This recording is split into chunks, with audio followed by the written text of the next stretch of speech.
ക്രാഫ്റ്റിന്റെ videos ഒക്കെ ചെയ്തു തുടങ്ങിയപ്പോ ഇമ്മച്ചി ഇങ്ങനെ ഓരോ വീഡിയോസും കൊണ്ടുവരും. ആ പറച്ചിൽ കേട്ടാൽ എങ്ങനെ ചെയ്യാണ്ടിരിക്ക. അപ്പൊ ഇന്ന് ഉമ്മച്ചിക്ക് വേണ്ട ഒരു ഫ്ലവർ ബേസ് തന്നെ ആയിക്കോട്ടെ. അതിന് നമുക്ക് ബോട്ടിലിന്റെ തായ് ഭാഗം കട്ട് ചെയ്തെടുക്കാം. ഇനി അങ്ങോട്ട് ഐസ്ക്രീം സ്റ്റിക്സിന്റെ കലാപരിപാടികളാണ്. ആ ബോട്ടിൽ കവർ ചെയ്യുന്ന രീതിയിൽ കംപ്ലീറ്റ് ഐസ്ക്രീം സ്റ്റിക്സ് ഒട്ടിച്ചു കൊടുക്കാം. അത് ഒട്ടിച്ചു കഴിഞ്ഞാൽ ഒരു മെനയൊക്കെ ആയിട്ട് കിട്ടും. ഇനി നമുക്ക് കുറച്ച് മോഡിഫിക്കേഷൻ ആയിക്കോട്ടെ. സെൻട്രലായിട്ട് ഇതുപോലെ ത്രെഡ് റോൾ ചെയ്തെടുക്കാം. ഒരു വിന്റേജ് ലുക്ക് ഒക്കെ ആരാ ആഗ്രഹിക്കാത്തത്. ഞാനിവിടെ ഉദ്ദേശിക്കുന്നത് വിന്റേജ് ലുക്കാണ്. ആയി വരുമോന്ന് നമുക്ക് നോക്കാം. ഇനി ത്രെഡ് വെച്ചിട്ട് അറിയുന്ന പോലൊക്കെ ഒരു ബോ സെറ്റ് ആക്കി കൊടുത്തോളി. ഐസ്ക്രീം സ്റ്റിക്സ് വെച്ചിട്ട് തന്നെ ഒരു ഹേർട്ട് ഞാൻ കട്ട് ചെയ്തെടുത്തേ.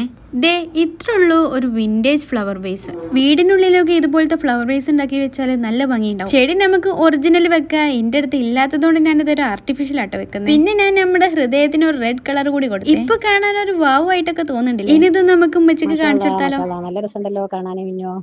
നല്ല ഭംഗി കിട്ടോ. അപ്പൊ നമ്മുടെ ഉമ്മച്ചിക്ക് ഇഷ്ടമായി. നിങ്ങൾക്ക് ഇഷ്ടമെങ്കിൽ സബ്സ്ക്രൈബ് ചെയ്ത് സപ്പോർട്ട് ചെയ്യണേ.